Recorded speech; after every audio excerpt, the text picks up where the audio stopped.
America और Iran मुज़ाकरात के रास्ते पे चल पड़े हैं। दूसरे राउंड की उम्मीद है जल्द होगा।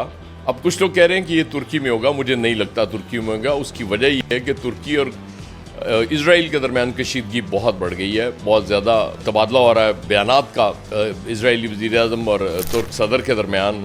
तुर्क सदर ने यहाँ तक कहा कि अगर पाकिस्तान सालसी ना कर रहा होता तो हम इजराइल में घुस जाते, यहाँ तक बात हो रही है।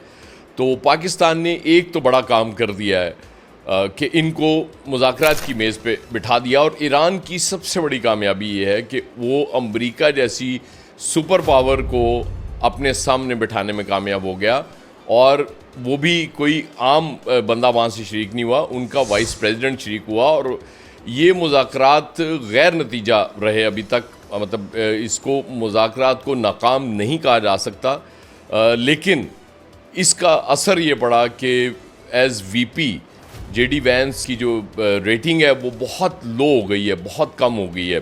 अप्रूवल रेटिंग इतनी कम कभी किसी वाइस प्रेसिडेंट की नहीं हुई। हालांकि जेडी वैंस के बारे में कहा जा रहा है कि वो नेक्स्ट यूएस प्रेसिडेंट हो सकते हैं।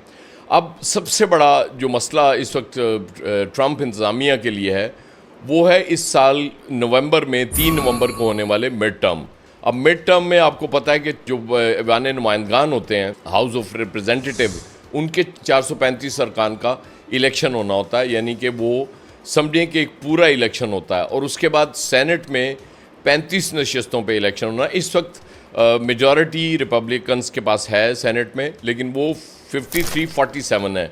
और अगर उन 35 नशस्तों में ज़्यादा डेमोक्रेट्स जीत जाते हैं तो फिर वो जो बात हो रही है डोनाल्ड ट्रंप के इम्पीचमेंट की, चीज़ें उस तरफ जा सकती हैं। अमेरिका में इम्पीचमेंट इतनी आसान नहीं होती, लेकिन डोनाल्ड ट्रंप इससे पहले यकीनन कुछ हासिल करना चाहेंगे, और वो हासिल मुज़ाकरात की मेज़ पे हो सकता है, जंग से नहीं हो सकता। ट्रंप ने फौरी तौर पे मुज़ाकरात जब नाकाम हुए तो धमकी दी कि आबनाए हुर्मुज़ की नाकाबंदी करेगा अमेरिका, और उस पर ईरानी बहरिया का जवाब भी आ गया कि अगर कोई जंगी जहाज़ इधर आसपास फटका भी तो फिर वो नताइज का खुद जिम्मेदार होगा। इमीडिएटली ये बात की गई थी कि नाकाबंदी हो जाएगी, और उसके बाद डोनाल्ड ट्रंप को ये वजाहत करनी पड़ी कि नहीं, इसमें वक्त लगेगा।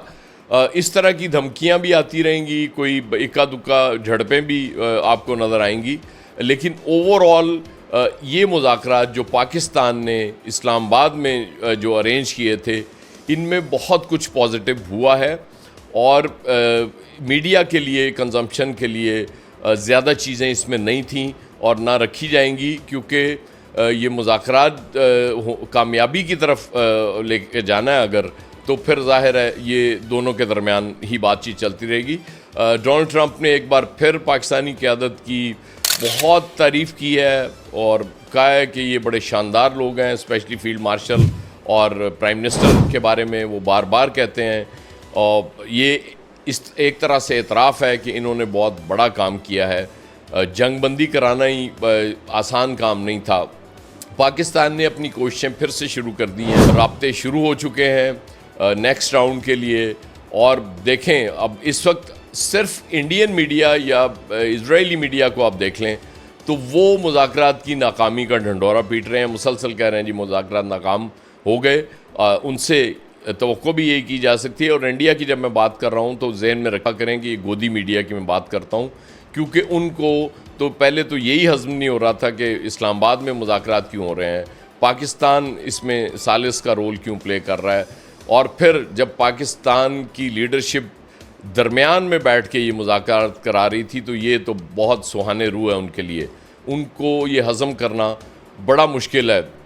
पाकिस्तान अपनी कोशिशें जहाँ पे मुज़ाकरात की टेबल से ला के जैसे ही दोनों वफूद वापस गए हैं, वहाँ से पाकिस्तान ने वो सिलसिला फिर शुरू कर दिया है, और ये बड़ी पॉजिटिव चीज़ है। दुनिया देख रही है, दुनिया की अक्सरियत इस वक्त पाकिस्तान को प्रेज़ कर रही है, तारीफ़ कर रही है पाकिस्तान की कि पाकिस्तान ने बहुत बड़ा काम किया है। इस तरह का काम नहीं हुआ। हम वार्सा पैक्ट और जिनीवा पैक्ट और पता नहीं क्या क्या सुना करते थे। अगर इस्लामाबाद डिक्लेरेशन हो जाता तो यकीनन ये भी तारीख़ में लिखा जाता, लेकिन कोई बात नहीं, इसमें मायूसी वाली बात नहीं है। जंग पाकिस्तान ने रुकवाई और यकीनन आप यकीन रखें पाकिस्तान पे कि पाकिस्तानी इस जंग को ख़त्म कराएगा। और अभी नवंबर में बहुत टाइम है, अभी ट्रम्प साहब और बहुत कुछ कर सकते हैं, क्योंकि इस वक्त हालत ये हुई है अमेरिका में कि वो पेट्रोल महंगा हुआ है, बेरोज़गारी बढ़ी है, ओवरऑल महंगाई बहुत ज़्यादा हुई है। इसलिए डोनाल्ड ट्रम्प की रेटिंग भी किसी प्रेसिडेंट की जंग के दौरान इतनी नहीं गिरी थी जितनी उनकी गिरी थी, -17% तक आ गई थी। ये भी तारीख़ में कभी नहीं हुआ।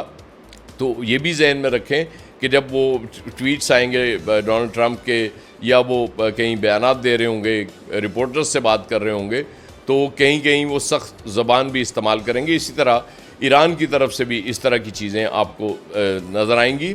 लेकिन मैं पुरुमीद हूँ, ये दुनिया पुरुमीद है, और यकीन रखें कि इंशाअल्लाह ये जंग ख़त्म होगी।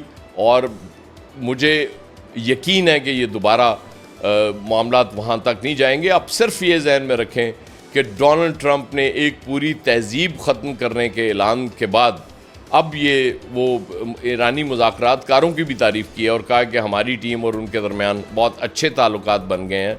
लेकिन इससे फ़र्क नहीं पड़ता, ट्रंप साहब फ़र्क पड़ता है, बहुत पड़ता है। और यकीनन ये चीज़ जंग अंजाम के करीब पहुँचेगी और ये जंग ख़त्म होगी, ये मुझे यकीन है। Thank you very much.